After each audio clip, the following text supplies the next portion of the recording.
people ask me, when did you start riding motorcycles? I think I come out of the uterus in a motorcycle.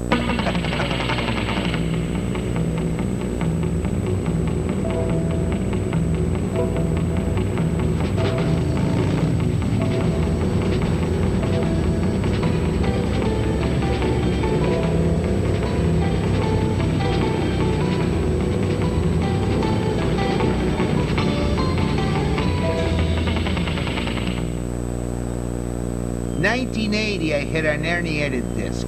That's how my life started to change. And I have 7 months that I was like semi-paralytic. You know, I couldn't move. I couldn't get up of bed to go to the bathroom. I went down the garage and I see all these bikes and I hated them. I pick up my cane and I beat them up because I could not ride them, and it was terrible. My doctor put me in this hospital in traction for 21 days.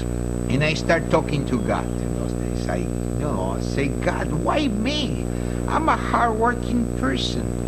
I never stole, robbed, I never did anything bad. Why I'm gonna be here with all these pains and all this stuff? Very little after that, I said, God, thank you. That was exactly what I needed. Because when you're in the hospital and you have absolutely nothing else to do, you start to see life in a different perspective.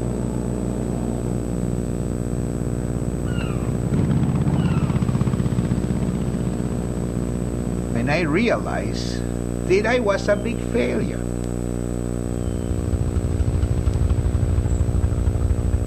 Okay. Bye. Bye. Be good. Pick you up at 4:30, okay? Bye. After I had the surgery, I wanted to make sure that I can walk. And I get up, went to the bathroom, took a leak, and I said to myself, that's it. I'm taking off, and if I can ride a motorcycle again, I'm taking off minimum 3 months, and I'm gonna go wild. In a split of a second, it's like a million things go through your mind. I saw a change of my life. I'm gonna liberate myself from being a slave. And that's how I started. In the 10 years that I was in the insurance business, I moved from a $11,000 home to a $250,000 house, to a Mercedes brand new, an Alfa Romeo, several bikes, a beautiful Bayliner on the marina, you know, I mean, I was making the money.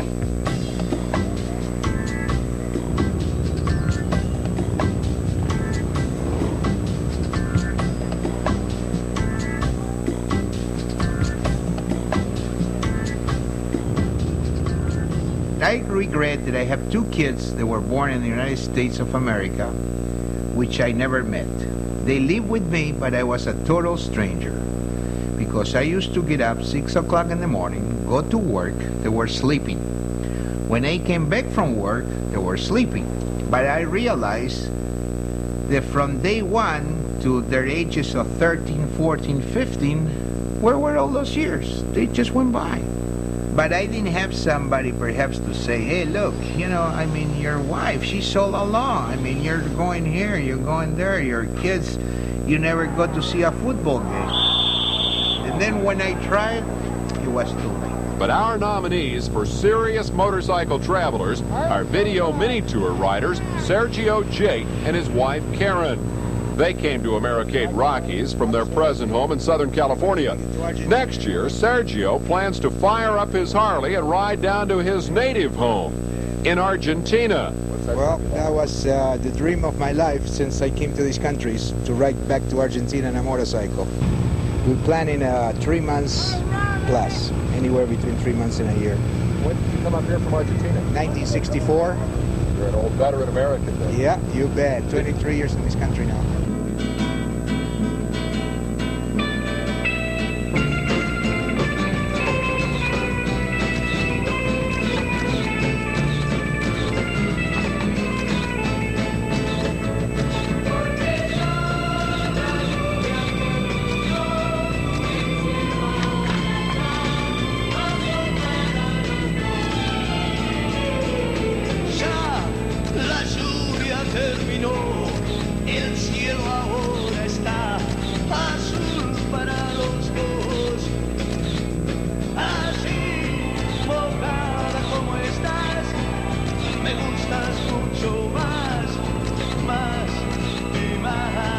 Sergio Jaitt and his wife Karen.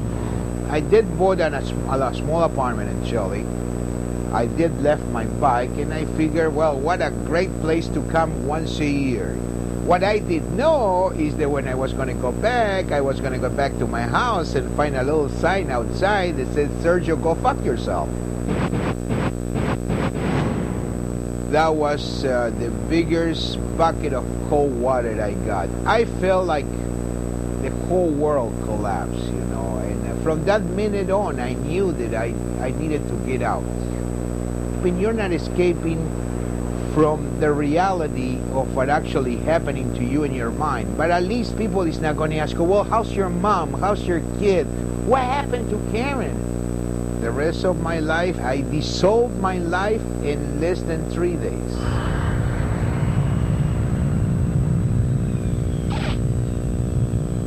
I remember landing in Santiago de Chile, and I get out of the plane, and I never felt so lonesome in my whole life.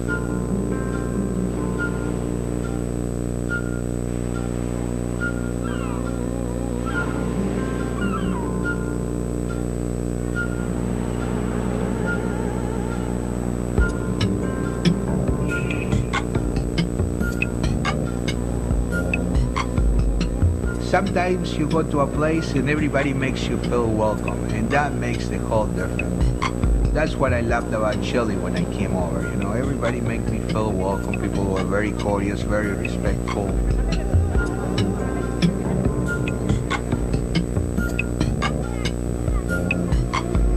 Felt totally different. You know, I was like, you know, somebody from another planet, really. You know, here comes the guy with a big bike and, you know, the chains like they saw in the movies.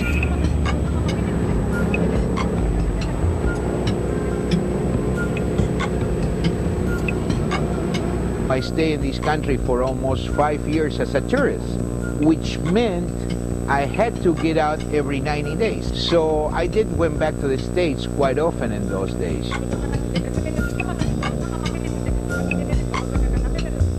You can never escape from your problems, but if a couple of people come over and start talking to you, maybe you get distracted from your pain. And I think I did get distracted from my pain being in here. When I have a kid, and it sounded like, oh God, I'm here for a purpose. Now I'm creating again.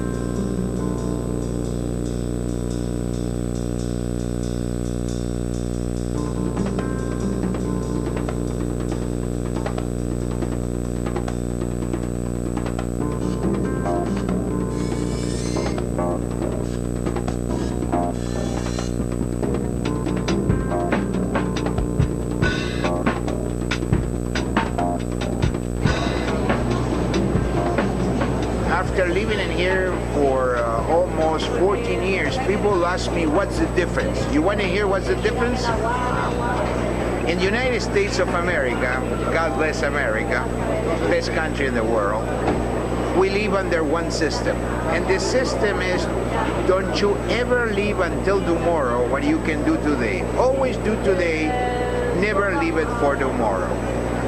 I think in Chile, like in most of the South American countries, we live with the system the other way around. Don't you ever do today what you can do tomorrow, because tomorrow you might not need to do it.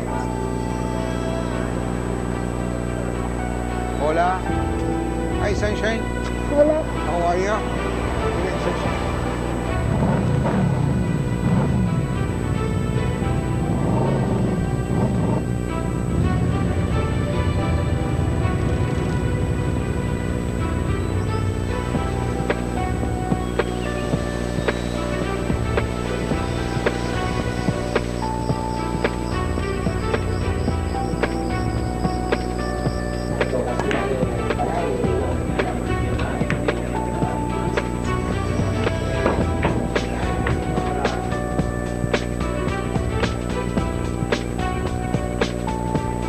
Sunshine is the most important part of my life. When I say sunshine, it's amazing, but I think sunshine is sunshine, is Lee, is Dina, is Julie. It's like I'm putting all the energies on him, they also belong to them. I know this is not helping them, but it helps me. Somehow it helps me. You know, I'm trying to make up perhaps with the mistakes I made before.